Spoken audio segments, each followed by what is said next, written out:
नमस्कार साथियों, स्वागत है आप सभी का अनअकैडमी पर। मैं हूं अंकित अवस्थी। कैसे हैं आप? सुनाई दिखाई पड़ रहा है?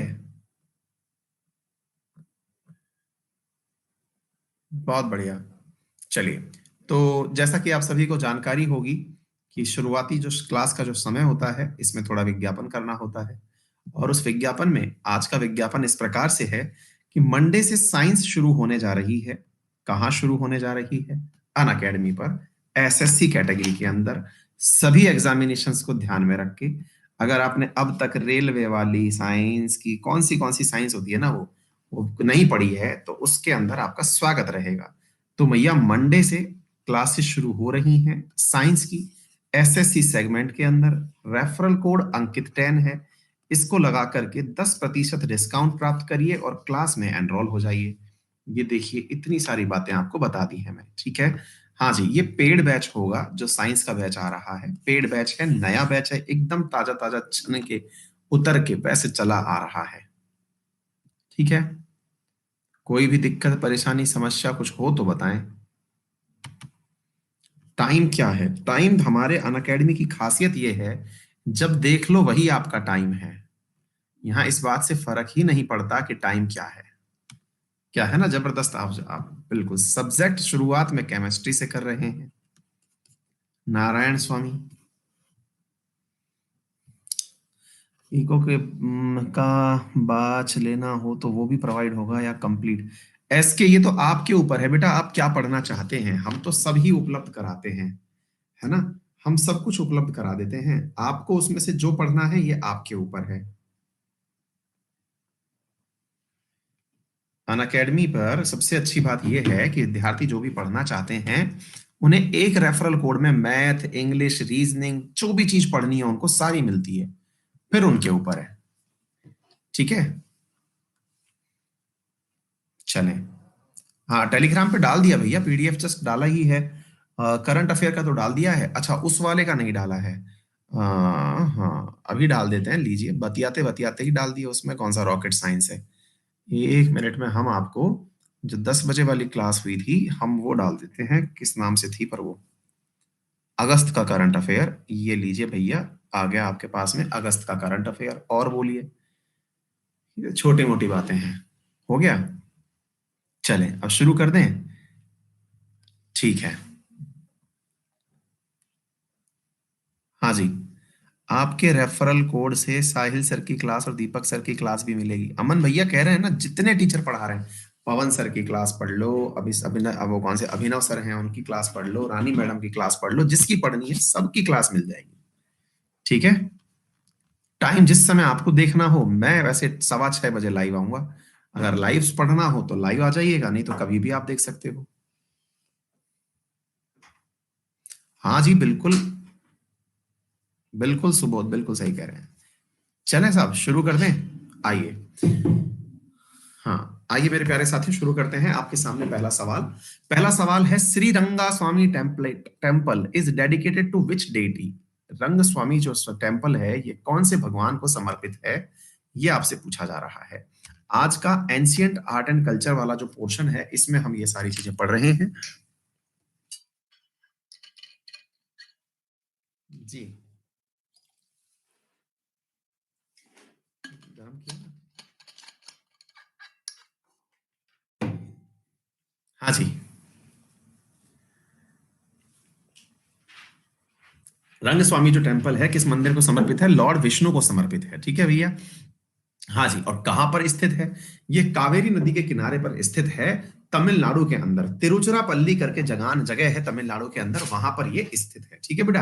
अच्छा, और विष्णु भगवान का मंदिर है, द्रविड़ शैली में निर्मित है। द्रविड़ शैली बोले तो साउथ इंडिया में जो भी शैली है, वो द्रविड़ शैली है, ठीक है बेटा। चलिए, हाँ भाई, आगे बढ़ते हैं अगले प्रश्न की तरफ। अगला प्रश्न है, श्रृंगेरी मठ किस स्थान पर स्थित है जिसे शंकराचार्य ने स्थापित किया था? श्रृंगेरी मठ किस स्थान पर स्थित है जिसे शंकराचार्य ने स्थापित किया था? मुझको मतलब मेरे हिसाब से आप लोगों को मालूम होगा।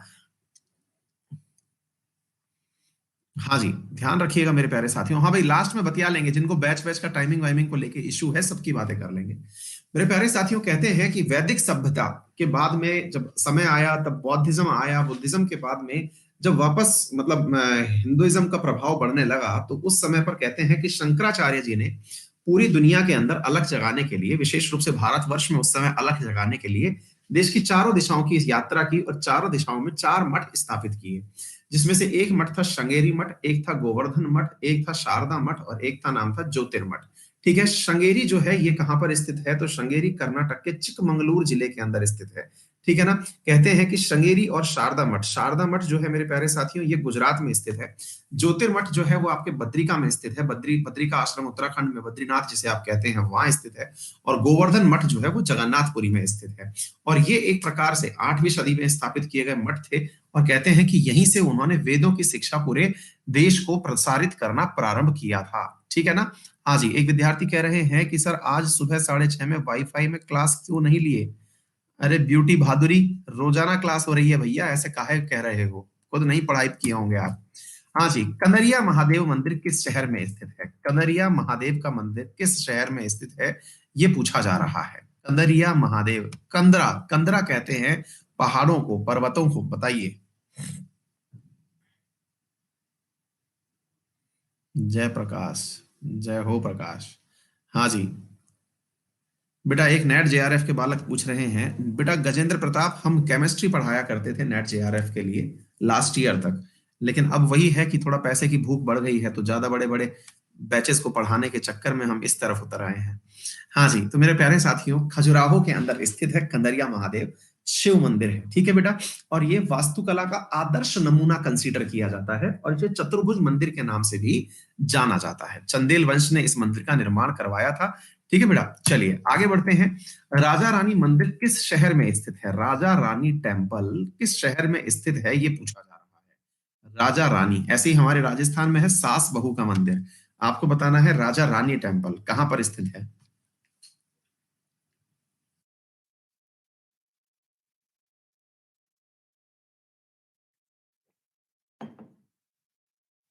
हाँ जी, भुवनेश्वर में स्थित है। भुवनेश्वर क्या है? भारत की पहली ऐसी सिटी जिसे आईएसओ सिटी कहा जा सकता है, आईएसओ प्रमाणित सिटी है। ठीक है ना, भुवनेश्वर में स्थित है। हाँ जी, सास बहू आपके ग्वालियर में भी है, प्रशांत हमारे राजस्थान में भी है। आगे बढ़ते हैं। मुंडेश्वरी मंदिर बिहार के किस जिले में स्थित है? हाँ भाई, बिहार वाले जितने भी बच्चे हैं, कम से कम इसे तो सही करें। मुंडेश्वरी मंदिर कहाँ स्थित है, जल्दी से बताएं। मुंडेश्वरी, और ये सारा की सारा एंशिएंट आर्किटेक्चर की बात हो रही है। इसकी खासियत है इस मंदिर की, इसके बारे में हम बता दें थोड़ा सा, कि ये 600 फीट ऊंचा है। मतलब मंदिर की जो प्रतिमा है ये 600 फीट ऊंची है, मुंडेश्वरी मंदिर। ठीक है ना। और ये बिहार में बहुत फेमस है।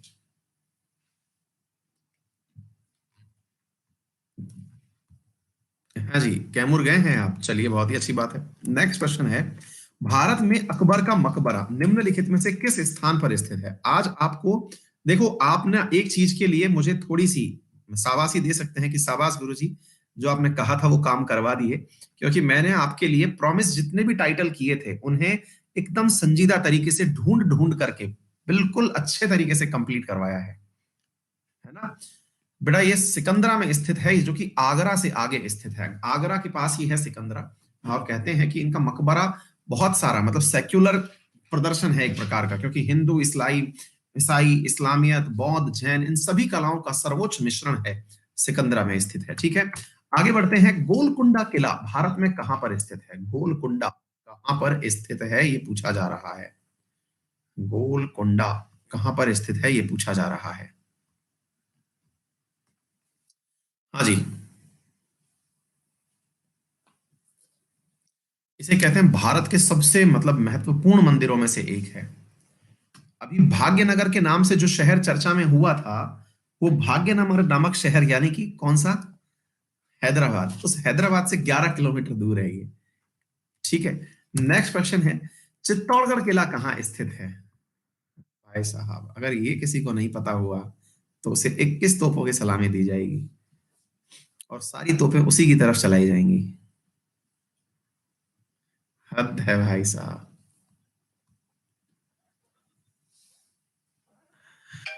मुकेश हाँ जी, बहुत बढ़िया बढ़िया, धन्यवाद धन्यवाद भैया। चित्तौड़गढ़ जो है वो भारत के सबसे विशाल दुर्गों में से एक कंसीडर किया जाता है, ठीक है ना। चित्तौड़गढ़ जिला है हमारे राजस्थान के अंदर, विश्व विरासत है। और कहते हैं कि इसे 2019 में यूनेस्को ने वर्ल्ड हेरिटेज घोषित कर दिया है। भैया महाराणा प्रताप सुने हो और चित्तौड़गढ़ ना सुना हो, ये थोड़ा जमता नहीं है। एनीवे चलने दीजिए। सूर्य मंदिर कहाँ स्थित है? जिन लोगों को नहीं पता है उन्होंने शायद 21 तोपों की तलामी खुद के लिए ले ही ली होगी। सूर्य मंदिर कहाँ पर स्थित है ये पूछा जा रहा है। किस नाम से इसको जाना जाता है बताइए? सूर्य मंदिर कहां पर स्थित है? हाँ जी, किस नाम से और जाना जाता है बेटा इसको? ब्लैक पैगोडा के नाम से। और जगन्नाथ मंदिर को व्हाइट पैगोडा के नाम से जाना जाता है ना? बिल्कुल सही। मेरे प्यारे साथियों, ये भगवान सूर्य को समर्पित मंदिर है और ये भी यूनेस्को की वर्ल्ड हेरिटेज में कंसीडर किया जाता है। ठीक है भैया, चलिए आगे बढ़ते हैं। अजंता और एलोरा की गुफाएं कहाँ स्थित हैं? हाँ, सुना तो हमने बहुत है अजंता एलोरा की गुफाएं।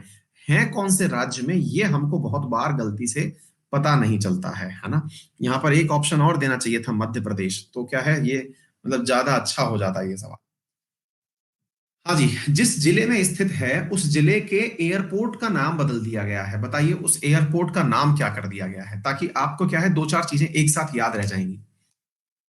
हाँ जी, औरंगाबाद में है, शाबाश। और बिल्कुल संभोजी महाराज मेरे प्यारे साथियों यहाँ का मतलब जो एयरपोर्ट है इसका नाम किया गया है, ठीक है ना। अजंता अलोरा की जो गुफाएं हैं ये औरंगाबाद जिले के अंदर स्थित है। क्या वो, इसको नहीं चलाओगे आप? हाँ इसको रख दो इधर। हाँ जी, तो क्या पे कहां पर स्थित है ये मैंने आपको बता दिया। अजंता एलोरा महाराष्ट्र में स्थित है, ठीक है ना। और बहुत पुरानी गुफाओं में से कहा जाता है रॉक कट केव्स हैं ये। रॉक कट केव्स का मतलब हुआ कि मतलब पहाड़ों को काट करके इसको बनाया गया है, ठीक है बेटा। चलिए बहुत ही अच्छी बात है। हाँ जी, नेक्स्ट क्वेश्चन है, एलिफेंटा गुफाएं कहां पर स्थित हैं? अरे परु आई है, परु है परु, अरु नहीं है। अरु आती तो वो चुप थोड़ी रहती है, वो खुद से खुद बोलती है। हाँ जी, एलिफेंटा की गुफाएं कहाँ स्थित हैं? एलिफेंटा।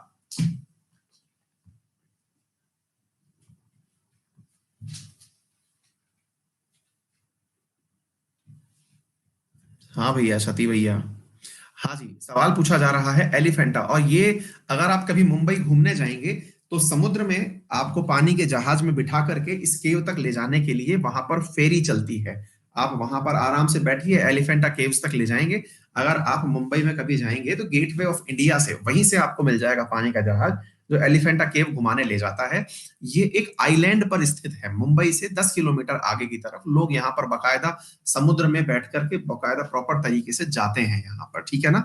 हाँ जी, यहाँ शिव की मूर्ति सर्वाधिक लोकप्रिय मूर्तियों में से एक है, एलिफेंटा। नेक्स्ट क्वेश्चन है, हाँ जी, गोल गुम्बज कहां पर स्थित है? राउंड राउंड डोम ये कहां पर स्थित है? गोल गुम्बज तो बोले गुरु जी सब जगह ही होती है ना भाई। गोल गुम्बज, गुम्बज तो सारी गोल ही होती है, डोम शेप कहते ही इसको है। हाँ जी,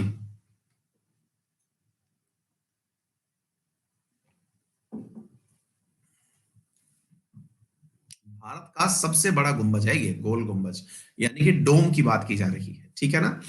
हाँ जी, भारत का सबसे बड़ा डोम दैट इज गोल गुंबज। नेक्स्ट क्वेश्चन है, कर्नाटक राज्य में रॉक कट गुफाएं कहां पर स्थित हैं? रॉक कट का मतलब होता है कि आपने पहाड़ों को काट करके गुफाओं का निर्माण किया हो। तो कर्नाटक में कौन सी जगह पर पहाड़ों को काट करके केव्स का निर्माण जो कि बहुत ज्यादा प्रसिद्ध है वो कहां पर है? और बहुत जगह आप मतलब अगर आर्ट एंड कल्चर में इंटरेस्ट लेते हैं तो ये बहुत ही महत्वपूर्ण गुफाओं में से एक है मेरे प्यारे साथियों। जी हाँ मेरे प्यारे साथियों, ये हैं बादामी की गुफाएं। बादामी की गुफाएं चालुक्य वंश के द्वारा निर्मित की गई थी, ठीक है ना। हाँ जी, निम्नलिखित में से किस राजा ने एलोरा के कैलाशनाथ मंदिर का निर्माण किया था? अजंता एलोरा, अजंता एलोरा के अंदर एलोरा की बात की जा रही है और एलोरा के जो कैलाशनाथ मंदिर की बात की जा रही है इसका निर्माण किसने किया था ये पूछा जा रहा है। पोल चल रहा है, अगर आपको दिखाई नहीं दे रहा हो तो मुझे नहीं पता है, लेकिन पोल एक्टिवेटेड है। जी हाँ मेरे प्यारे साथियों, अलोरा की गुफाएं जो अजंता एलोरा हम बोलते हैं, जिसको कि वर्ल्ड हेरिटेज में शामिल 1983 में ही कर लिया गया था। कहते हैं कि ये बुद्धिज्म का, बुद्धिस्ट आर्किटेक्चर का बेहतरीन उदाहरण है, ठीक है। हाँ जी, महाबलीपुरम में पैगोडा का निर्माण किसके द्वारा किया गया था? महाबलीपुरम में पैगोडा का निर्माण किसके द्वारा किया गया था? पैब फॉर पैगोडा एंड, हाँ जी, हर्ष गर्ग को मुझसे उम्मीद है कि मैं आरएएस के लिए, उसके लिए भी, पटवारी के लिए भी कुछ करूं।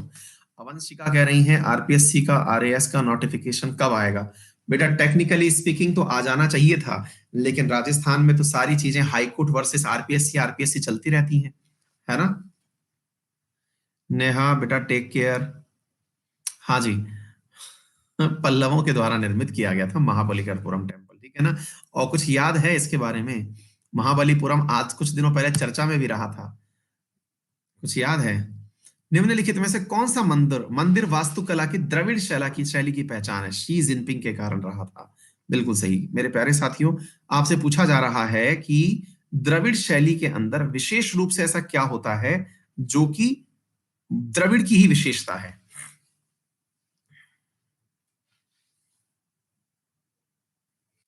मेरे प्यारे साथियों, सामान्यतया आपने अगर मंदिर देखे हों तो मंदिर के ऊपर एक डोम जैसी संरचना का निर्माण होता है, शिखर जैसी संरचना का। जब हम मतलब हम बात करते हैं अगर नागर शैली के मंदिरों की, तो वो जो डोम शेप संरचना है ना, वो शिखर कहलाती है। लेकिन अगर हम डोम शेप में ही और छोटे छोटे डोम चारों तरफ जोड़ दें तो उसे विमान कहते हैं। तो उसे विमान कहते हैं, यानी कि शिखर के अंदर ही छोटे छोटे श्रृंगिकाएं निकल जाएं, छोटे छोटे से और मंदिरों के से डोम निकल जाएं, उसी के चारों तरफ नुकीले नुकीले सिरे निकल के आ जाएं, तो उसे विमान कहते हैं, ठीक है ना? तो ये इस प्रकार के जो विमान हैं ये साउथ इंडियन साइड में मिलते हैं, ठीक है ना? नेक्स्ट क्वेश्चन है, निम्नलिखित में से किसे मंदिर की पंचायतन शैली का सबसे पहला उदाहरण कहा जाता है? मंदिर की पंचायतन शैली का उदाहरण किसे कहा जाता है, ये आपसे पूछा जा रहा है। बेटा ये मंदिरों से संबंधित, एंशियंट आर्ट एंड कल्चर से संबंधित सवाल है। पंचायतन शैली जो है, 5 मंदिरों का एक साथ होना पंचायतन शैली समझा जाता है, ठीक है ना? ऐसा कहा जाता है मेरे प्यारे साथियों कि पंचायतन शैली जो है, इसका उदाहरण तो बहुत सारी जगह पर मिलता है। जैसे अगर हम चित्तौड़गढ़ की बात करें तो वहां पर बाड़ोली शिव का मंदिर है। बाड़ोली शिव मतलब चित्तौड़गढ़ जिले में स्थित मंदिर है ना? वो इस प्रकार का पंचायतन शैली का मंदिर है, और वहां पर इसके अलावा मतलब पंचायतन एक प्रकार से ये समझिए, हालांकि इस शब्द का लिटरल मीनिंग निकाला जाएगा ये, कभी आपने अगर शिवालय देखा हो तो वहां पे 5 भगवान एक साथ बैठे होते हैं। लेकिन एक टाइम पर, एंशियंट टाइम पे, महाभारत के जो किरदार थे ना, उनको ध्यान में रखते हुए भी मेरे प्यारे साथियों निर्मित किए जाते थे पंचायतन शैली के मकान, ठीक है? पंचायतन शैली के मंदिर निर्मित किए जाते थे। निम्नलिखित में से कौन सी जगह जैन मंदिरों से संबंधित नहीं है? एक विद्यार्थी कह रहे हैं कि सर केवल मंदिर ही मंदिर पढ़ाओगे क्या? भैया बात ऐसी है कि आपसे आर्ट एंड कल्चर जो है पेपर में पूछा जाता है, इसलिए पढ़ाया जा रहा है ना? एक विद्यार्थी पूछ रहे हैं सर लास्ट क्लास है क्या ये? नहीं भैया लास्ट नहीं है, अभी आपको जो बचा हुआ पोर्शन है वो भी तो कराया जाएगा। शेड्यूल हम 7 दिन का ही देते हैं, अगले 7 दिन का शेड्यूल कल आपको शेयर कर दिया जाएगा, है ना? हाँ जी, रत्नगिरी के अंदर स्थित है जैन मंदिर जो है ना, रत्नगिरी जो है ये जैन मंदिर नहीं है, ये भगवती मंदिर है, ठीक है ना? हाँ जी, नेक्स्ट बढ़ते हैं। हाँ रत्नपुर, हाँ जी, ब्रिटिश सम्राट सम्राज्ञी की स्मृति में किस स्मारक का निर्माण किया गया था?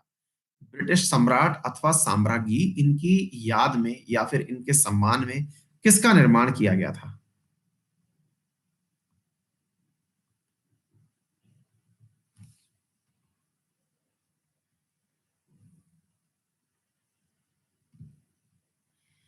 भाई ब्यूटी बहादुरी क्लास तो हुई थी भाई साहब, आपने नहीं देखी, हमने तो उसका लिंक भी शेयर किया था। हाँ जी, बिल्कुल विक्टोरिया मेमोरियल, बिल्कुल सही जवाब मेरे प्यारे साथियों। कहां पर स्थित है? तो पश्चिम बंगाल के कोलकाता में स्थित है, ठीक है ना? रानी विक्टोरिया को समर्पित किया गया था, 1906 से लेके 1921 के बीच में ये बनाया गया था, ठीक है ना? मेरे प्यारे साथियों, लॉर्ड कर्जन जो है वो इनके रखरखाव के लिए, उन्होंने लॉर्ड कर्जन के ही प्रस्ताव से ये सारा कार्य किया गया था। ताजमहल को हर कोई जानता है, इसका निर्माण बादशाह शाहजहां ने करवाया। लेकिन ताजमहल के वास्तुकार कौन थे? वाह भाई वाह, ये तो बिल्कुल ऐसा लग रहा है जैसे हम बोल करके, जैसे आपसे बातचीत करके पढ़ाते हैं, वैसे ही किसी ने जो है सवाल आपके लिए ड्रॉ कर दिया है। ताजमहल को आप सब जानते हैं, शाहजहां ने निर्मित करवाया, लेकिन इसका वास्तुकार कौन था? जैसे संसद के लिए कहते हैं अपन कि संसद का लुटियंस था एंड बेकर्स था, ऐसे ही ताजमहल का वास्तुकार था मेरे प्यारे साथियों उस्ताद अहमद लाहौरी, ठीक है ना? तो ये मेरे प्यारे साथियों विश्व धरोहर के अंदर इसे भी शामिल किया हुआ है, मुमताज महल की याद में ये बनवाया गया था। इसे भी 1983 में वर्ल्ड हेरिटेज में शामिल किया गया था, ठीक है? आगे बढ़ते हैं अगले प्रश्न की तरफ। भारत के किस शहर में आपको झूलती मीनार वाली मस्जिद मिलेगी? झूलती मीनार वाली मस्जिद भारत के किस शहर में मिलेगी, आपसे ये पूछा जा रहा है। अच्छा, एक बात बताएं, दुनिया में एक झूलता हुआ महल भी बनाया था, अगर आप जानते हो तो हम अपने ही समकालीन था एक व्यक्ति जिसने बनाया था झूलता हुआ महल। आपको नहीं पता? इराक में बना था, एक शहर, देश का नाम है इराक। मेरे को ये तो पता है कि शाहजहां है ना, उसने अपनी पत्नी की याद में बनवाया था। मम्मी को मत बता देना ये सब बातें। हाँ जी। इतने बड़े बच्चों को ये सब पढ़ाते हो? इतने छोटे बच्चों के में आ जाते हैं। इधर आना। सुनो सुनो सुनो, इसकी बात एक बार सभी लोग ध्यान से सुनना। हाँ, क्या कह रही हो? शाहजहां ने तो वो अपनी पत्नी की याद में, तो ये बड़े बच्चों का है, बड़े बच्चों का नहीं है, तो हमारी सेकंड क्लास में ही आ गया जीके की बुक में। समझ लिए बेटा, अब तुम लोगों को ये सब बातें नहीं आती। वो कह रही है कि सेकंड क्लास में जो क्वेश्चन आ रखे हैं, इतने बड़े बच्चों को ये सब चीजें पढ़ा रहे हो। भाई साहब, शर्म में डुबो दिया है हमारी बच्ची ने, बहुत घोर बेइज्जती कर दी हो। चलो जाओ। हाँ भाई, इसको कहते हैं भैया बेइज्जती, करारी वाली। आपको क्या लगता है गुरुजी घर में बेइज्जत होते रहते हैं तो आपकी बेइज्जती करते हैं, समझे? अहमदाबाद में है ये, ठीक है। चलो भाई साहब, आगे बढ़ते हैं। आगरा का किला किसने बनवाया? पन्नू पढ़ा लेंगे यार, नाटक मत करे। चलो, हाँ भाई, आगरा का किला किसने बनवाया था, मतलब आगरा का किला किसके लिए बनवाया गया था, क्या था ये?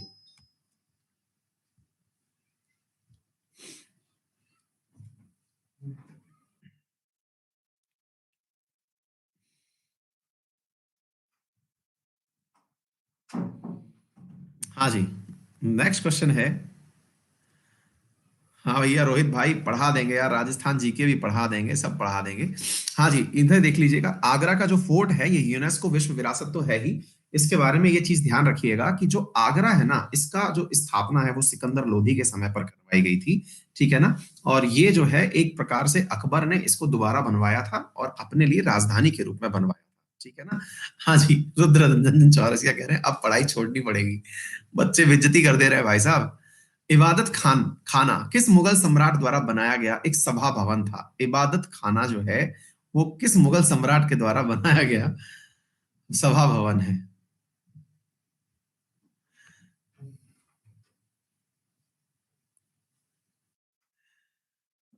अब पता चल गया ना कि गुरुजी इतना रोस्ट कैसे करते हैं, क्योंकि गुरुजी का घर में ही हो रहा होता है, कीमा बन रहा होता है। बिल्कुल सही। इबादत खाना जो है वो फतेहपुर सीकरी के अंदर अकबर द्वारा बनवाया गया था, और यहाँ पर असल में उनका मानना था कि जितने भी धर्म के लोग हैं वो आकर के अपने व्यू रखें, ठीक है ना। हाँ जी, नेक्स्ट क्वेश्चन है। किसने ग्रैंड ट्रंक रोड का निर्माण करवाया था? किसने ग्रैंड ट्रंक रोड का निर्माण करवाया था? आज बताया होगा क्या? अब ये हमारी दिन भर बेइज्जती करेगी, हमको दिन भर छेड़ेगी इसी बात पे। हाँ, कहते हो बड़े बच्चों को पढ़ाता हूँ। हाँ जी, शेर शाह सूरी ने करवाया था, ठीक है ना साहब। ग्रैंड ट्रंक रोड का नाम शेर शाह सूरी के द्वारा करवाया गया था, ये याद रखिएगा। कहां से कहां तक जाती है ये? तो भाई साहब ये बांग्लादेश के चटगांव से शुरू होती है और लाहौर होते हुए अफगानिस्तान में काबुल तक जाती है, यानी कि ये इतनी लंबी रोड है, ठीक है ना। तो इसको आप महत्वपूर्ण रूप से याद कर सकते हैं, शेर शाह सूरी ने बनवाया था, ग्रैंड ट्रंक रोड कहते हैं, ठीक है ना। हाँ जी, नेक्स्ट क्वेश्चन है, आपसे पूछा जा रहा है, बौद्धों के लिए सबसे पवित्र तीर्थ स्थान कौन सा है? हालांकि ये कहना बहुत मुश्किल होगा कि कौन सा सबसे ज्यादा पवित्र है, लेकिन हाँ, इनमें जो ऑप्शंस दिखाए गए हैं उनमें से और जो जगह है वो चैत्या और विहारा है। केवल एक ही बौद्धों के लिए प्रोमिनेंट प्लेस है और आप लोगों ने उसका सही नाम भी दे दिया है, क्योंकि यहीं पर महात्मा बुद्ध को महापरिनिर्वाण प्राप्त हुआ था, ठीक है ना। तो ऐसी स्थिति में ये वाली जो जगह है बोध गया, जो बिहार राज्य के अंदर स्थित है ना। ज्ञान की प्राप्ति हुई थी शायद ना यहाँ पे, तो महापरिनिर्वाण, महापरिनिर्वाण यहाँ थोड़ी हुआ था, ज्ञान की प्राप्ति हुई थी यहाँ पे, एनलाइटनमेंट हुआ था, if I am not wrong. Enlightenment हुआ था बोधि वृक्ष के नीचे, यस। हाँ जी। और बादशाह शाहजहां ने जब अपनी राजधानी आगरा से दिल्ली स्थानांतरित की थी तब किसका निर्माण करवाया था? शाहजहां दिल्ली आ गए थे और दिल्ली आकर के उन्होंने किस चीज का निर्माण करवाया था, ये आपसे पूछा जा रहा है।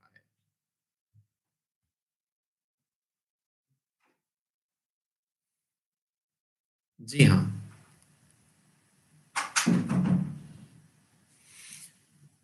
लाल किला जो नई दिल्ली वाला है ना, वो शाहजहां द्वारा ही बनवाया गया था जब उन्होंने आगरा से दिल्ली अपनी राजधानी स्थानांतरित की थी। ठीक है, उस समय इस जगह को शाहजहानाबाद के नाम से भी जाना जाता था। ठीक है, और ये पूरे मुगल्स का एक राजनीतिक केंद्र हुआ करता था। ठीक है, हाँ जी। नेक्स्ट क्वेश्चन है रेड फोर्ट, जहां मोदी जी चढ़ करके या प्रधानमंत्री देश के प्रधान 15 अगस्त के दिन भाषण करते हैं। गंगईकोड़ा चोलपुरम में मंदिर, बृहदेश्वर मंदिर और ऐतावरेश्वर मंदिर किस विरासत स्थल का हिस्सा है? यानी कि कौन सा एंशियंट पार्ट है जिसका ये हिस्सा है, ये पूछा जा रहा है। कौन से टेम्पल्स कहलाते हैं ये?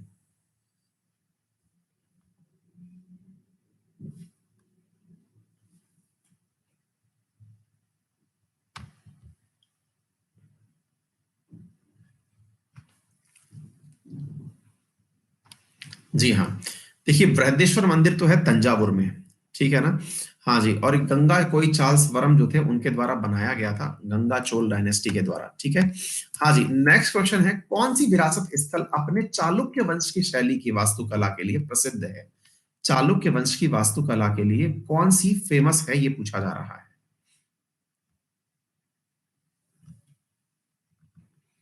स्वाति को टेलीग्राम ग्रुप बता दो बालकों। हाँ जी।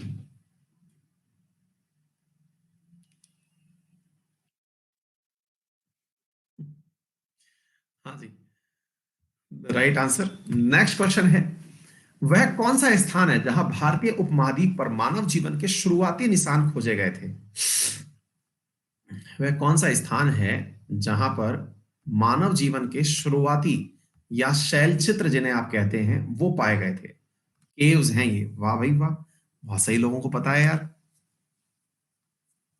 भीमबेटका की गुफाएं मध्य प्रदेश के अंदर हैं, ये रायसेन जिले के अंदर स्थित है। और यहाँ आदि मानव द्वारा बनाए गए शैल चित्र हैं। मतलब अगर आप जैसे कई बार पर्वतों वगैरह पर घूमने जाते हैं, कहीं किले वगैरह में जाते हैं, तो वहां नाम लिख के आ जाते हैं ना, फलाना लफ्ज ढिमकना, है ना, एक्स लव्स वाई, और वो जो लिख के आ जाते हैं, कल को आप अपनी फोटो फाटो भी कुछ बनाया है, ये धरती पे कुछ प्रचंड प्रलय आ गई और वो चीजें बची रह गई, तो वो आपके शैल चित्र कहलाएंगे। तो ऐसे ही भीमबेटका की गुफा के अंदर शैल चित्र बने हुए हैं। आदमी आज से नहीं, पुरातन काल से ऐसा ही था जैसे आप हैं, है ना? हाँ, मतलब आपने परिवर्तन नहीं किया है, आप आदि मानव ही हैं। तरक्की की राह में चलते हुए भी आप आदि मानव रह गए, ये हैं।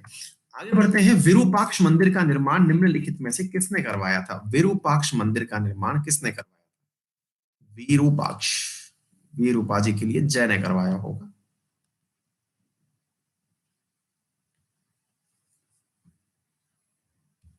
जी हाँ।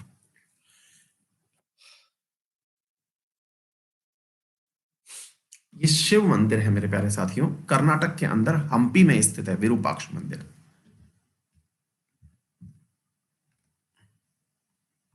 नेक्स्ट क्वेश्चन है, रानी की वाव इज लोकेटेड वेयर? भैया, कहां पर स्थित है रानी की वाव?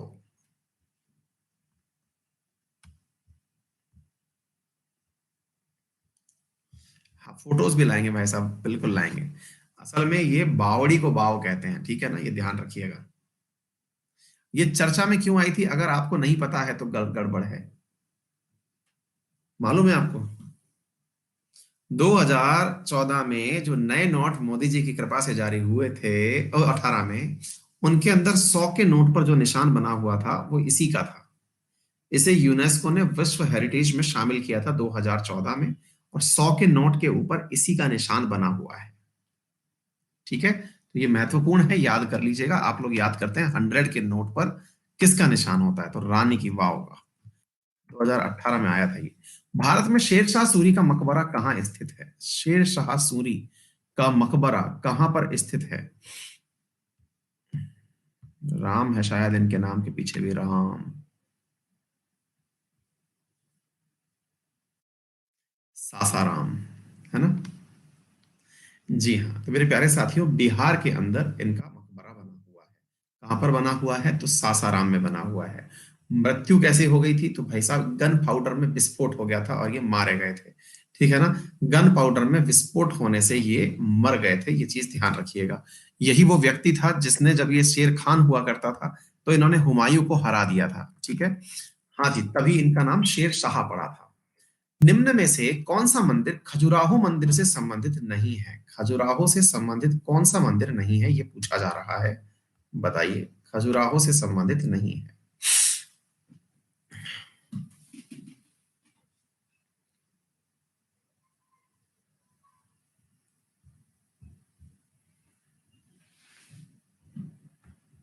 हाँ जी, खजुराहो मंदिर से संबंधित।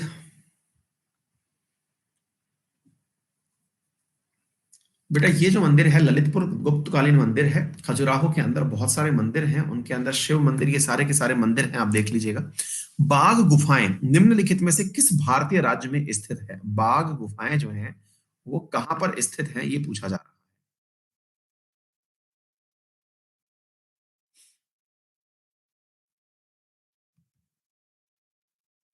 गुंजन, इतने सारे बच्चे बता रहे हैं, आपको पता ही नहीं चल रहा है। बिल्कुल, टाइगर्स स्टेट में। बिल्कुल सही बात। नेक्स्ट क्वेश्चन है, दिलवाड़ा जैन मंदिर कहां पर स्थित है? दिल वालों के जैन मंदिर वहीं पर है जहां गुरु जी रहते हैं। हालांकि इसके दो ऑप्शन एक ही जैसे हैं, आप दोनों में से कोई सा भी आंसर करेंगे हम सही मान लेंगे।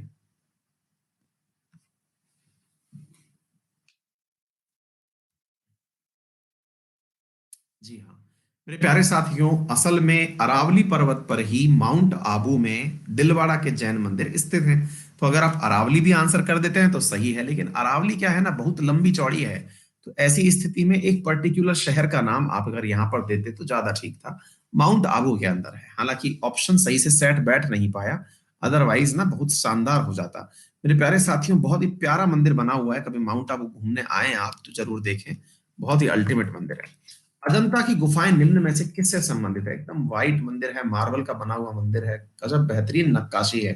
देखकर लगेगा कि यार उस जमाने के लोग इतने खलियर हुआ करते थे क्या, इतना ऊपर जाके मंदिर बनाया, क्यों बनाया, ऐसा फीलिंग आएगा। हाँ जी, अजंता की गुफाएं निम्न में से किस चीज से संबंधित हैं? जी बिल्कुल, मेरे प्यारे साथियों, जातक कथाओं से। ठीक है ना। हाँ जी, नेक्स्ट क्वेश्चन है, मीनाक्षी मंदिर कहां पर स्थित है? मीनाक्षी मंदिर, अब ये तो साहब ऐसी बात पूछ ली सर कि अगर ये ना पता हो तो फिर इसका मतलब है कि हमारे घर वाले कभी घूमने ही जाने का नाम नहीं लिए हैं।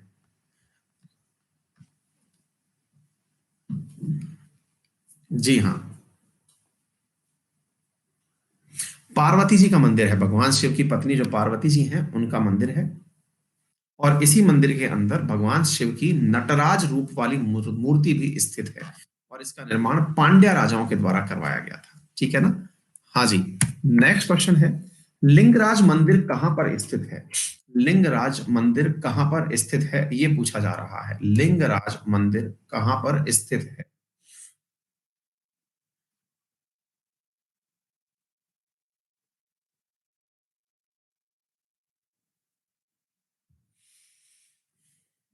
एक बच्चा कह रहा है कि सर आप झारखंड में स्थापित हो जाइए, यहाँ आ जाइए आप। बहुत सही डिमांड कर रहे हो गुरु। वहां आ गए ना, गलती से अपडेट डाल दिया कि हम यहाँ पर हैं, मिलने और नहीं आएंगे, ये लोग ऐसे हैं। हाँ जी, नेक्स्ट क्वेश्चन है, कौन से मंदिर का निर्माण सूर्यवर्मन द्वितीय के द्वारा करवाया गया था? सूर्यवर्मन द्वितीय के द्वारा कौन से मंदिर का निर्माण करवाया गया था, जो फेमस मंदिर है?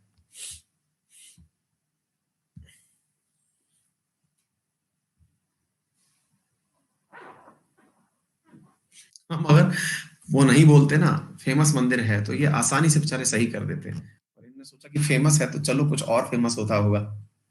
बेटा ये इंडिया से बाहर निकल गए थे, कंबोडिया में जाके बनवाया था मंदिर, जिसे अंकोर वाट का मंदिर कहते हैं, दुनिया का सबसे बड़ा मंदिर कंसिडर किया जाता है ये। ठीक है ना। सूर्यवर्मन के द्वारा बनाया गया था, सैकड़ों मील में फैला हुआ मंदिर है ये, अंकोर वाट का मंदिर कंबोडिया में स्थित है। ठीक है। हाँ जी, नेक्स्ट क्वेश्चन है, नागर द्रविड़ और बेसर है क्या? वाह भाई वाह, अगर आपको यह भी आता हो तो समझो कि आपको पूरा मंदिर पूर्ण रूप से आ चुका है।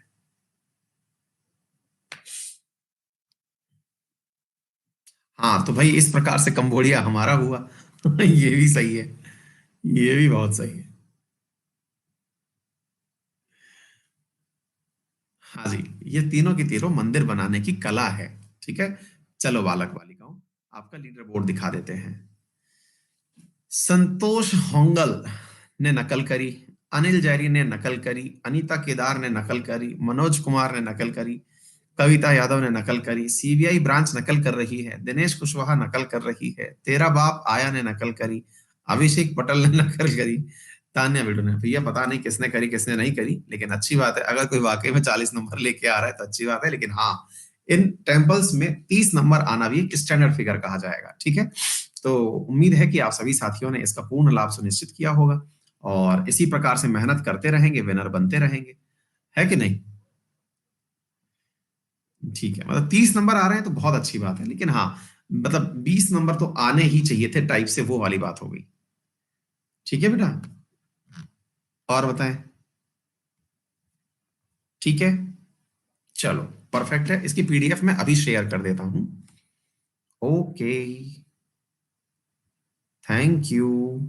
जिनको भी नए बैच में एनरोलमेंट लेना हो ले लेना, ताकि अभी क्या मॉडर्न हिस्ट्री चल रही है, तो मॉडर्न हिस्ट्री चलने से फायदा ये होगा कि आप मॉडर्न हिस्ट्री में भी पढ़ पाएंगे चीजों को, है ना? और पुरानी क्लासेस तो देख ही पाएंगे आप, और नया बैच मंडे से शुरू हो रहा है।